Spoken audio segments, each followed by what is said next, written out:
Pirate walks into a bar. Bartender says, "Hey man, you know you have a steering wheel hanging from your pants?" Pirate says, "Army matey, it's driving me nuts." Yeah, I really couldn't come up with an intro. Xfinity Series is heading to the 24th race of their season at the Glen, and there's paint schemes to review. Let's go. This may be hard to believe, but the last time the Xfinity Series was at the Glen, Sheldon Creed finished second. 9. Last week I gave you guys some great advice when I told you to take Carson Kvapil's better than 10.5 finishing position over on Grid Rival. He was a good little boy and finished 9th. Problem is, everyone else sucked. 10. Jesse Love was pretty down in the dumps in his interview after the Iowa race. I almost thought for a second he was going to shed a tear on live TV. But if we're being honest, if I was stuck at RCR, crying would be the least of our worries. It's really starting to come together why I thought he gave off serial killer vibes. 7. Since finishing 28th at Sonoma, Daddy Longlegs has improved on his finishing position every week. If we continue to follow this basic pattern, he should finish in the top 10 this weekend. But now that I've mentioned something, he's fucked. 10. Usually when we head to a track with more than 4 turns, the driver of the 07 car has been Alex Labbe. But this weekend, SS Greenlight's trying somebody different, Preston Pardis. I'm pretty excited to see what he can do in a car that's not his own. Don't sleep on him. 9. If I had goals and aspirations to be a better person, I would want to be just like Justin Allgaier, minus the whole being 5 foot tall thing. This guy just seems to have a positive attitude at all times. If I got wrecked from the lead at Indianapolis with a chance to get my boss his 100th win, you would probably have to Baker Act me for all the awful shit I would have to say. I would have Kyle Larson in a hospital stabbing his leg like Ricky Bobby in that movie that he fucking hates. But Justin is just happy as can be. Wow. 10. I didn't realize until they said it 3,000 times on the broadcast that Sammy Smith is from Iowa. So now that begs the question, is every person from Iowa a dickhead or just Sammy? 4. To me, this weekend feels like Game 7 of the NBA Finals. SVG took the win in Chicago, Connor Zilic took the win in Sonoma, and now we're heading back to Connor's home floor. I hope Connor stuffs him so far into the Turn 6 sand pit that they gotta pull him out with a John Deere. Paint scheme's alright though. 9. It looks like Daniel Dye is getting into the NFL preseason spirit this weekend with this suicide awareness-inspired ref uniform paint scheme. Or he just really likes zebras. 7. It feels like college racing is kind of stuck between a rock and a hard place after shit-canning Josh Williams. See what I did there? I guess Bailey Zimmerman's trying to promote his upcoming album. The thing that I found kind of funny is that one of his new songs is called Chevy Silverado, and he chose to sponsor the team that is supposedly in talks with Dodge. Didn't do much research there, did you? 10. Lizard. Lizard. Lizard. No, this is not a meme. This is actually the paint scheme Garrett Smithley is running this weekend. And it is unironically the most amazing thing I've ever seen. I offered SS Greenlight $100 and an invitation to my wedding to get NASCAR Tyler down the quarter, waiting on a response. 10. Let's get a bunch of W's in the chat for my 64-year-old coworker and his newfound sobriety from Celsius. He's officially gone 48 hours. All it took was one high noon disguised as a Celsius to make him quit. Great work, guys. 0.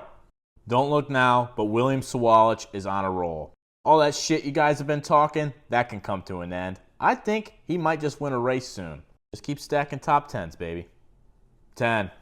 Oh boy, aren't you guys lucky. You get a second reminder that Riley Herbst does in fact exist. 6. And then there's Brandon Jones. 6.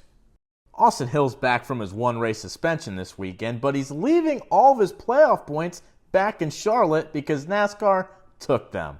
It might be time to consider anger management. At least you got that waiver, though. 8. I guess Overplay decided that having one terribly ugly-looking race car at Watkins Glen this weekend just wasn't enough, so they decided to sponsor one in Xfinity, too. 0. The battle at the playoff cut line is getting really close, and Harrison Burton had a great race at Iowa. This is setting up to be an epic points battle, all the way up to the next race at Daytona, where some oddball like Blaine Perkins will pull a win out of his ass. Sorry, Harrison. 9. Dean Thompson seemed pretty upset with Corey Day after last weekend's race. A little word of advice to Corey Day: I probably wouldn't fuck with Dean Thompson. He knows Taekwondo or karate or kickboxing or some fucking shit. I heard that they were actually going to cast Dean Thompson in the latest Karate Kid, but Will Smith threatened to bitch slap the director, so they chose his son instead. Also, it seems like all of a sudden everyone and their brother is hopping on the, oh shit, Dean Thompson's actually pretty good train. I was there first. I'm the conductor on this bitch. Step aside. 10. I take pride in the fact that over the years, I perfected the art of sticking my foot in my own mouth. And last week was a great example of that. I said there is not a chance in hell a car this ugly could possibly win a race. And it did. But if this diecast makes it to production, you guys need your credit cards taken away. Give them back to your mother. 0. This almost looks like they're also trying to do a Syracuse car. And buddy, I'm here for it. Alpha Prime never misses. 10. But I am kind of sick of seeing this one. 8. I know that Nick Sanchez has a lot of talent and has a bright future in NASCAR, but it's hard to take someone seriously when they put him in a car that looks like this. We're not racing on the beach at Daytona. 2. Usually I say a foil number will save a terrible paint scheme. But in the case of Jeremy Clements, the foil number is ruining them. The paint scheme itself is so loud, it doesn't need a foil number. 9. It looked like Taylor Gray had the win locked up last weekend until he choked it away like the Lake Mary Little League baseball team. They really could have been back-to-back champions. 6. We're on a road course, so that means Thomas Annunziata is behind the wheel of the CFR car, which also means their paint scheme wasn't on NASCAR.com. Shout out that one dude that started to comment them. Thanks, buddy. 7. Tableau felt like a key component of the CW coverage for a couple weeks, and then it vanished. Now it's back, and I still don't know what it is. 9. Last year at Watkins Glen, Connor Zilic was an 18-year-old kid excited that he got a 10 on his first ever Xfinity Series paint scheme review. And now, he's the future of NASCAR. And 19. Life moves quick. 10. So Josh Blicky tends to be an absolute dog on the road courses. I'm hoping he could pick up his first top 10 of the season. 8. Remember when everybody loved Matt DiBenedetto and then everyone seemed to kind of hate Matt DiBenedetto and now we're just kind of like, eh? Identity theft, 0.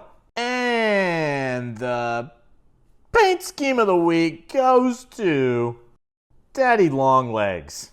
I'm really hoping I didn't jinx this guy into finishing 27th. Time will tell. But here's this week's top 3. A lot of people seem to think that the Bailey Zimmerman ride was a shoo-in, but I'm more of a Morgan Wallen guy myself. Unlike some people on here that seem to think that he's bad for NASCAR. See you at the Glen.